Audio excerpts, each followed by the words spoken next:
what a perfect day to give a sense of Canada to some people who are not very familiar with Canada. One of the downsides, well, today it's minus 29 degrees Celsius, which with the wind chill factor is, by the way, it's wind chill, like as in chill, not as in windshield. I've had some people think, oh, it's the windshield factor.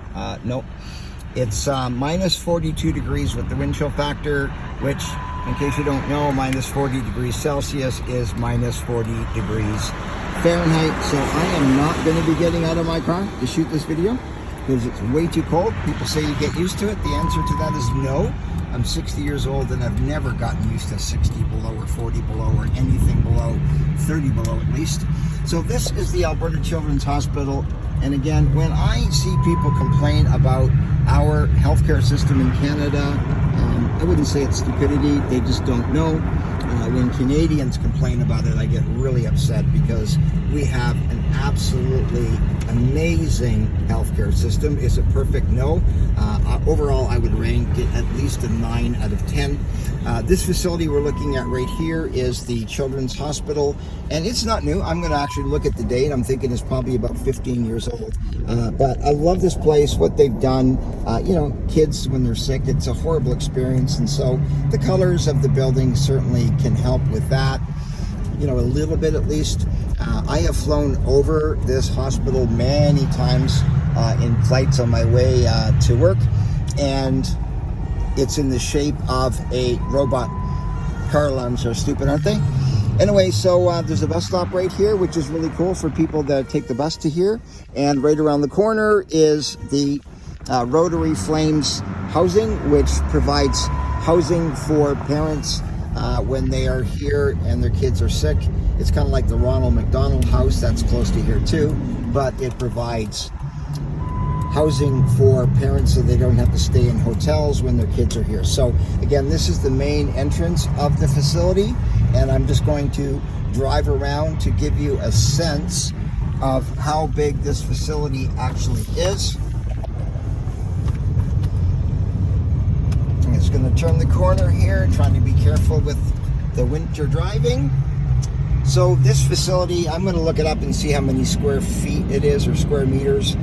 It is absolutely amazing. And again, it's not brand new. Our healthcare system has been amazing for many years. The new cancer center that's being built in Calgary is the finest, one of the finest, of course, in the entire world. It's incredible.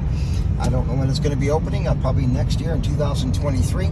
But just to give you a sense of this facility, it goes on and on and on. It is blocks big, and it is absolutely amazing. It goes way back there as far as the camera can see. And then we go around the corner here. And again, I apologize that I'm doing this while driving, but it's way too cold and way too big actually to walk around this facility. Certainly not going to do it at minus 40. But this facility is in Calgary, Alberta. And again, when people complain about healthcare in Canada, I think most people, at least outside of the country, have a misconceived view of what the healthcare system is like here. It is not antiquated. It is absolutely amazing. And I think a lot of people think, well, because it's free, then it's not very good. But it is absolutely incredible. And people have asked me, how do you pay for healthcare in Canada? I have lived here for 60 years, and I worked in the U.S. back and forth on a visa for 15 years. And I heard many people talk about the healthcare system in the U.S. I spent 2.5 weeks in a hospital in Las Vegas years ago after I had a major car accident there. And I can assure you that from my experience, just comparing the one hospital, University Medical Center, I'm not saying that it's like that with absolutely every place, but our system in many ways is actually even better. By the way, people in the US call it socialized medicine. I've never heard anybody in Canada call it socialized medicine.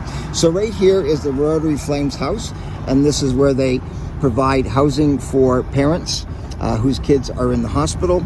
And then it's really cool here that the bus stops here, comes in from other cities and of course within the city as well, to make it really convenient for parents to take the bus here if they don't have a vehicle. But again, that is the amazing healthcare system in Canada. And people ask how we pay for it. And, you know, as a Canadian who's worked in the US for many years, and I know people that are spending several $100s a month on healthcare, people have asked, how do they do it in Canada? Sad seeing ambulances come, obviously, with kids. Yeah, I know some people who've had their kids here. My niece, she had a baby, and it was a horrible thing. Baby was in the hospital for almost a year with some heart issues. Again, our system's amazing. But for people who come to Canada and you notice how expensive things like alcohol are, and by the way, all of this here is all the City of Calgary, Calgary University housing that I just showed back in that other video as well. When you buy cigarettes in Canada, it's upwards of $20 a pack, I'm told. I quit in 1983 I quit. But cigarettes are about $20 a pack, and I would suspect that alcohol is probably 5 or 6 times the cost of what it is in Canada. I was gonna